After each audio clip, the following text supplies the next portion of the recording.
잠언 8장 오늘 말씀에 오늘 우리가 읽은 이 본문의 첫 그 구절을 보게 되면은 나를 사랑하는 자들이라는 표현이 나오게 됩니다. 우리가 전체 시간 관계상 다 보지는 않았지만 마지막 절을 한번 보시기 바랍니다. 36절 말씀인데요. 그러나 나를 잃는 자는 자기의 영혼을 해하는 자라. 나를 미워하는 자는 사망을 사랑하느니라. 똑같은 사랑을 이야기하지만 맨 마지막은 무엇을 사랑하는지에 대해서 얘기하면서 결국은 하나님을 사랑하느냐 아니면은 하나님을 미워하느냐, 이것으로 양분화된 모습 우리에게 이야기를 해줍니다. 하나님을 사랑하지 않고 하나님을 미워하는 자는 결국은 어떻게 되느냐? 사망이 이르게 되는데, 그 사망을 사랑하기 때문에 하나님을 어떻게 한다? 미워한다라고 귀결되어지고 있습니다. 네, 그러면 이 긴 장문을 통해서 하나님을 사랑하는 자는 어떠한 모습인지에 대해서 우리에게 말해줍니다. 우리가 읽지 않는 부분을 먼저 언급을 하자면 32절에 그리고 또한 32절과 그리고 4절 말씀에 동일한 표현이 나오죠. 복이 있다라는 표현이 나오게 됩니다. 하나님을 사랑하는 자가 얻게 되는 것이 복이라는 것을 우리에게 말해주고 있고, 또 35절에는 생명을 얻고 은총을 얻게 된다라고 이야기를 합니다. 복, 은혜, 은총, 하나님을 사랑하면 이렇게 얻는 것이 이렇게 많습니다.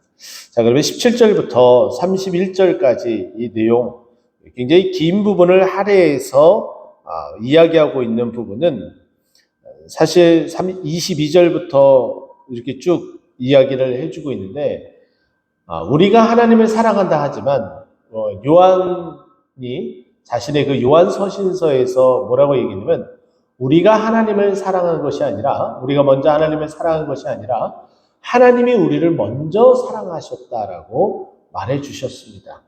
어떻게 사랑해 주셨는지 그 사랑에 대한 그 내용을 조금 길게 22절에서부터 거의 이제 이 30절까지 긴 이 지면을 통해서 우리에게 말해줍니다. 어떠한 이야기를 해주고 있느냐? 간단하게 설명하면 이렇습니다.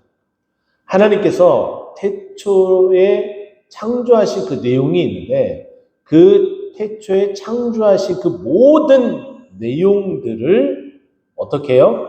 창조하기 전에 우리를 이미 사랑하셔서 우리를 이미 다 작정하시고 어떻게 그 가운데 있게 할지에 대해서 다 준비하셨다.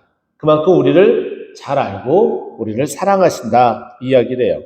그래서 23절에 보면 태초부터 땅이 생기기 전부터, 그리고 24절에는 바다가 생기지 아니하였고 큰 샘이 있기 전에, 또 25절에는 산이 세워지기 전에 언덕이 생기기 전에, 또 26절에는 하나님이 아직 땅도 들도 세상의 진토의 근원도 짓지 아니하였을 때에, 또 27절에 보면 하늘을 지으시며 궁창을 해면에 두르실 때에, 또 28절에도 위로 구름 하늘을 견고하게 하시며 바다의 샘들을 힘있게 할 때에, 바다의 한계, 그 경계를 내실 때에, 바로 이렇게 창조하신 것들을 보시고서 좋았더라라고 말씀하셨지만, 우리 인간을 만드실 때, 우리를 만드실 때는 심히 좋았더라라고 말씀하셨어요.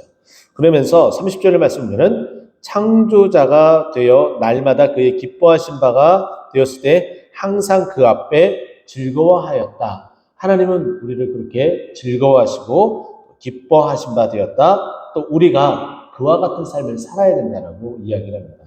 자, 그러면 하나님을 사랑하는 자는 어떠한 모습으로 나아가야 되느냐? 17절 말씀이죠.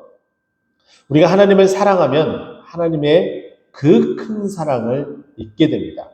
그 사랑은 자기 자신을 내어줄 그 십자가의 그 죽음에 이르기까지 우리를 사랑한다라고 말씀하시죠. 그러면서 나를 찾는 자가 나를 만날 것이니라 라고 이야기를 합니다. 이 부분만 보더라도 우리는 그저 이 자체만으로도 은혜가 됩니다. 그렇죠?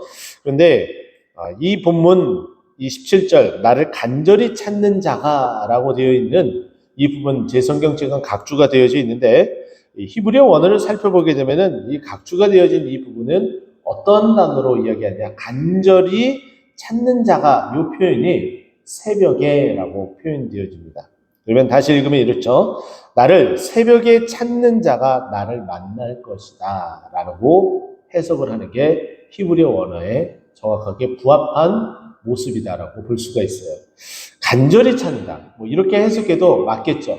우리가 무언가를 간절히 원하고 또 소망한다면 그에 따른 반응을 하고 움직임이 있게 됩니다. 예를 들자면 이렇게 되겠죠. 물론 경중의 차이는 있겠지만 또 실력의 차이도 있어서 결과물이 또 다르게 나타나겠지만 여러분들 열심히 공부하는 학생들 한번 보세요. 공부 시간이 많아지면 당연히 좋은 성적을 받을 수밖에 없습니다. 그런 학생들은 또 밤을 새워서라도 공부를 하게 되죠.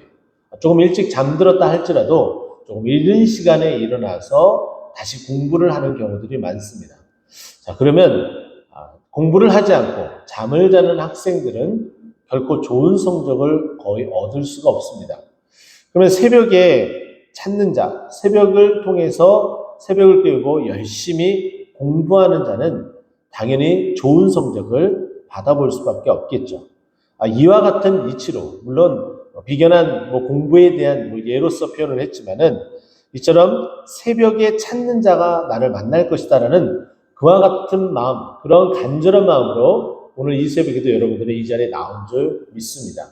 또 우리 성도님들이 이 새벽을 깨워서 하나님의 말씀을 보고 하나님의 말씀을 묵상하는 것은 내가 그만큼 하나님을 사랑하고 하나님을 사랑하는 그만큼 빨리 만나서 오늘 하루를 하나님께 의뢰하고 또 의탁하면서 하나님께 나아가고자 하는 그런 마음이라는 거죠. 그러면 하나님께서 당연히 우리를 먼저 사랑하셨기 때문에 우리가 사랑하는 것보다 하나님이 우리를 사랑하는 것이 더 크기 때문에 우리가 만나고자 할 때 하나님은 이미 우리를 만나고 싶으셔서 미리 그 만남을 준비하셔서 새벽에 만날 수 있게 해주신다는 거예요. 할렐루야. 하나님은 이렇게 우리를 사랑하셔서 새벽 이른 시간부터 우리가 잠자리에 들기까지 우리를 한시도 그 시각에서 벗어나지 않고 우리를 눈동자같이 지켜주시며 사랑하신다라고 말씀하고 있어요. 그와 같은 사람은 어떠한 삶 가운데 있는지 한번 보세요. 18절과 19절 그 말씀을 보게 되면은 또 21절 말씀을 보게 되면은 간단하게 설명하면 이렇습니다. 하나님을 사랑하는 자들에게는 하나님께서 재물을 주신다라고 이야기해요. 그래서 21절을 보게 되면은 이는 나를 사랑하는 자가 재물을 얻어서 그 곳간에 채우려 함이니라라고 말씀하고 있습니다. 하나님을 사랑하지 않고 하나님을 미워하는 자는 사망에 이르게 되지만 하나님을 사랑하는 자는 하나님을 만날 뿐만 아니라 하나님께서 재물을 허락하시고 또 30절에 보면은 기뻐하고 즐거워할 수 있도록 만들어주시며 그리고 31절 마지막에 보면은 사람이 거처할 땅에 즐거워하며 인자들을 기뻐하였느니라. 우리에게 즐거움과 기쁨 또 재물 우리를 만나주시고 인도해주시고 뿐만 아니라 사망이 아니라 생명에 이르게 해주신다라고 말씀하고 있습니다. 오늘 이 새벽 우리에게 말씀하신 이 말씀은 나를 정말 사랑하느냐 너희가 나를 사랑하느냐 이렇게 하나님의 물으시는 그 물음이다라고 여긴다면 우리는 베드로처럼 부끄러운 마음에 정말 정확하게 우리가 하나님을 사랑하면서 대답하지 못하는 그 미안한 마음에 주님께서 아십니다라는 고백보다는 주님 사랑합니다. 나의 주 나의 하나님 주님을 정말 사랑합니다. 주님의 그 사랑보다는 작지만 정말 많이 크게 하나님 사랑합니다. 오늘 이 말씀처럼 우리에게 즐거움과 기쁨, 재물 뿐만 아니라 나를 사랑해서 그 생명을 주신 그 생명도 허락해 주시고 그 은혜 가운데 우리 인생을 살아갈 수 있도록 인도하여 주시옵소서라고 고백하며 오늘 하루도 우리 인생의 여정도 승리하는 우리 모두가 되기를 간절히 축원드립니다. 기도하겠습니다.